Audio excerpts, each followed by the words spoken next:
In the summer of 2008, the world was introduced to a bright-eyed 2-year-old girl named Kaylee Anthony. Pictures showed a happy toddler, always smiling, the center of her young mother Casey's world. They seemed like any other family, enjoying the Florida sun. But behind this picture-perfect facade, a dark mystery was about to unfold, one that would captivate and horrify the nation for years to come. It all started with a frantic 911 call, but it wasn't from Casey. It was from her mother, Cindy, who hadn't seen her granddaughter in 31 days. 31 days. And when asked where Kaylee was, Casey's story began to unravel. At first, Casey told her parents and the police a detailed story. She claimed a nanny named Zenaida Fernandez Gonzalez, or Zanny the nanny, had kidnapped Kaylee. She said she was too scared to report it. It sounded plausible, a terrified young mother's worst nightmare. Police launched a massive search for this mysterious nanny. They followed every lead Casey gave them. She led them to an apartment complex, claiming Zanny lived there.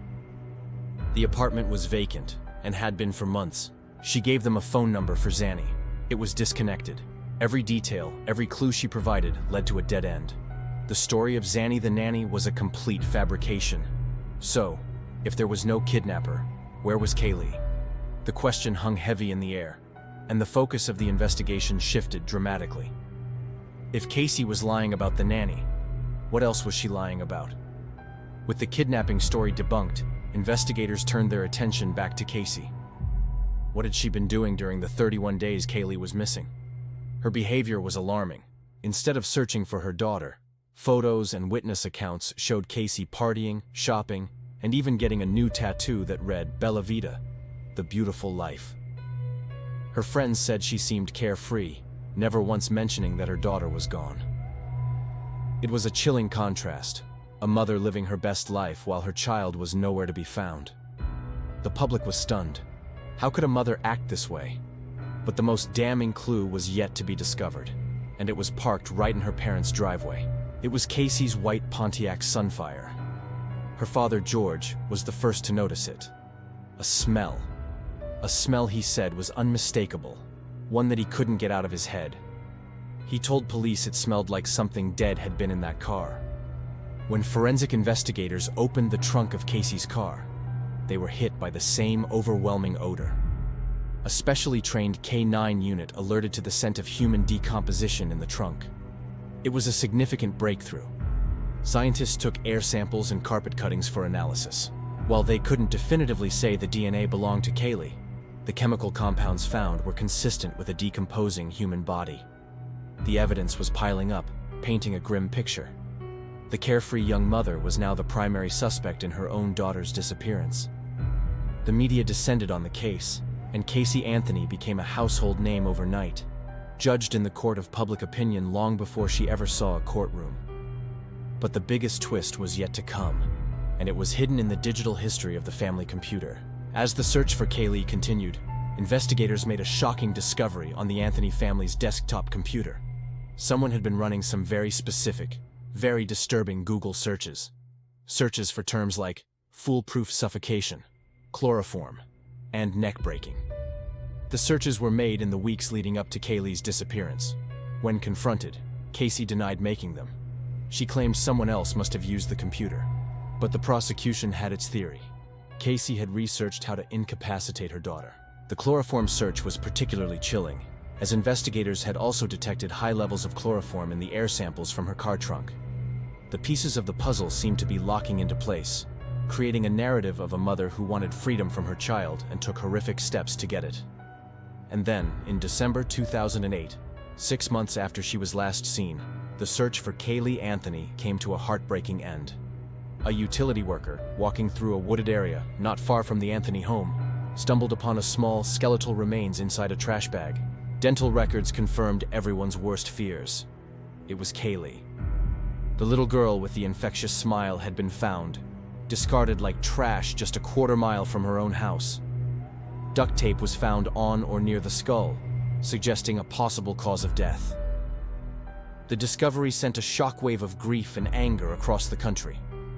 The question was no longer, where is Kaylee, but who did this to her?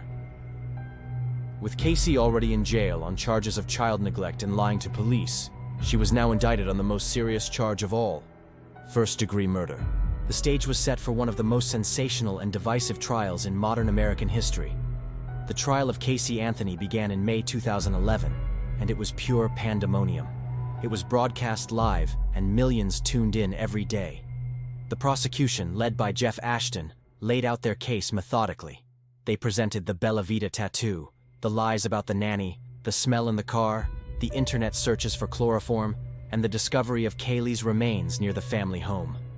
Their argument was simple. Casey was a party girl who saw her daughter as an obstacle to her freedom.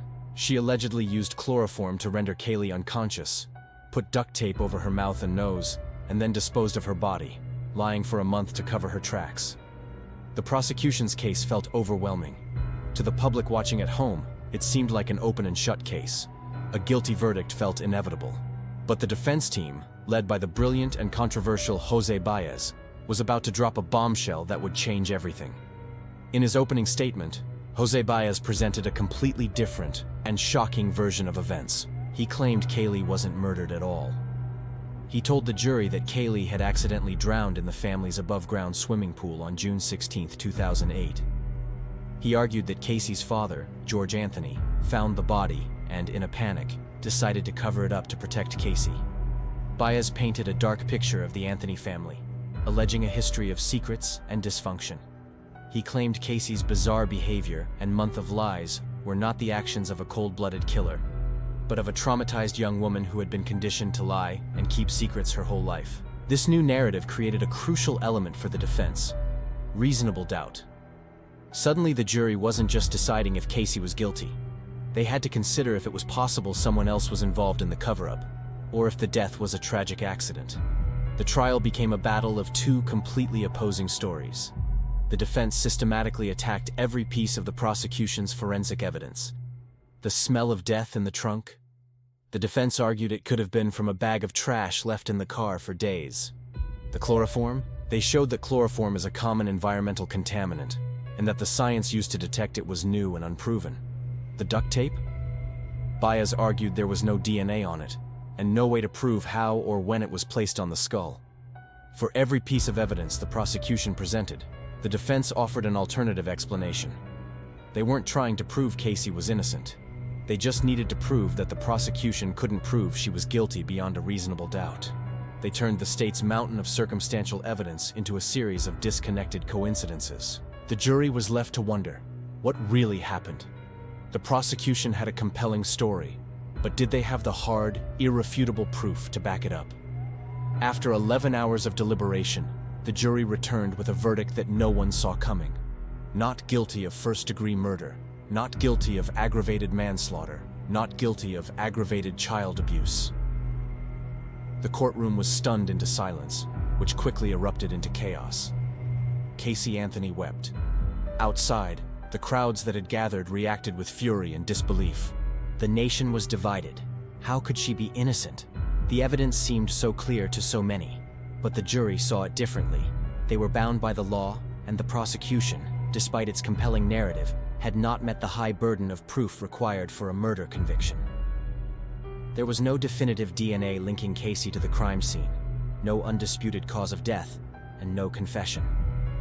The defense had successfully created just enough reasonable doubt.